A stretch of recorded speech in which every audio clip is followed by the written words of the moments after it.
ایک سوال میں آپ کی خدمت میں پیش کرنا چاہتا ہوں کہ کیا یہ جائز ہے کہ خطبہ کوئی اور شخص دے اور نماز کوئی دوسرا پڑھائے؟ بات یہ ہے کہ قرآن کریم اور احادیث نبویہ جو اسلام کے بنیادی ماخذ ہیں ان میں ہمیں ایسی کوئی ہدایت، ایسی کوئی روشنی نہیں ملتی،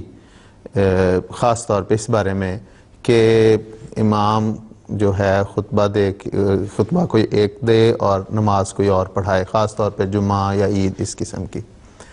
جہاں تک فقہاء کا تعلق ہے تو انہوں نے اس بارے میں لکھا ہے کہ اگر کوئی مجبوری ہو، کوئی ایسی ضرورت پیش آ جائے کہ امام نے خطبہ دے دیا لیکن اس کے بعد وہ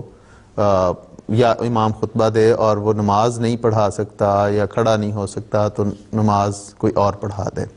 ایسی انہوں نے سہولت مجبوراً اس کی انہوں نے اجازت دی ہے۔ جہاں تک جماعت احمدیہ کا تعلق ہے تو اس میں خلفاء، مجھے یاد ہے کہ یہ معاملہ ایک دو دفعہ مجلس افتاء میں بھی پیش ہوا، حضرت خلیفۃ مسیح ثالث رحمہ اللہ تعالیٰ کی زندگی میں بھی یہ معاملہ مجلس افتاء میں پیش ہوا اور سفارشات حضرت صاحب خدمت میں پیش ہوئیں اور ساری یہ تفصیلی بحث ہوئی، تو اس پہ حضرت صاحب نے فرمایا کہ یہ صرف خلیفہ وقت کے لیے اس کی اجازت ہے، وہ بھی اس کی ذمہ داریوں کے پیش نظر، کیونکہ اس کی ذمہ داری یہ ہے کہ وہ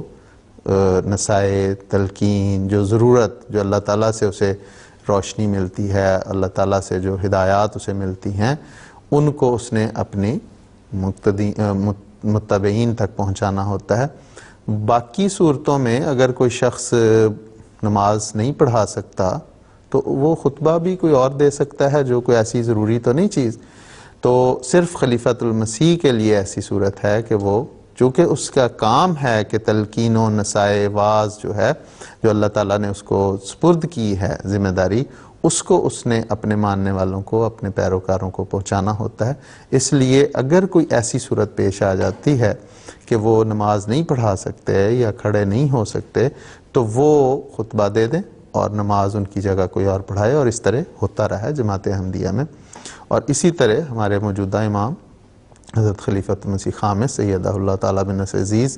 کی خدمت میں بھی ایک معاملہ پیش ہوا، وہ حضرت صاحب نے مجلس افتاء میں بھجوایا اور حضرت صاحب کے ارشاد پر اس پہ تفصیلی بحث ہو کے وہ پرانا بھی معاملہ سارا حضرت صاحب خدمت میں پیش کیا گیا، تو اس میں حضرت صاحب نے یہی فیصلہ ارشاد فرمایا کہ یہی درست ہے کہ اگر کسی جگہ پہ کوئی ایسی صورت ہے تو وہ مثال کے طور پہ آپ اگر امام ہیں یا میں امام ہوں تو میں نے نہیں اگر نماز پڑھا سکتا تو میں اپنی باتیں آپ کو بتا سکتا ہوں کہ آپ نماز پڑھا رہے ہیں تو خطبے میں بھی یہ باتیں بتا دیں، لیکن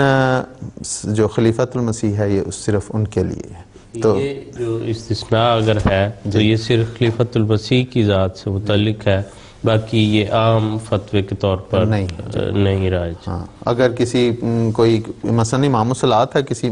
مسجد کا، کسی ملک کا، تو وہ اگر نہیں کسی وجہ سے نماز پڑھانے کے کوئی مجبوری ہے، کوئی بیمار ہیں، تو صرف وہ یہ سمجھیں کہ میں صرف تلقین کر دوں تو نہیں، پھر وہ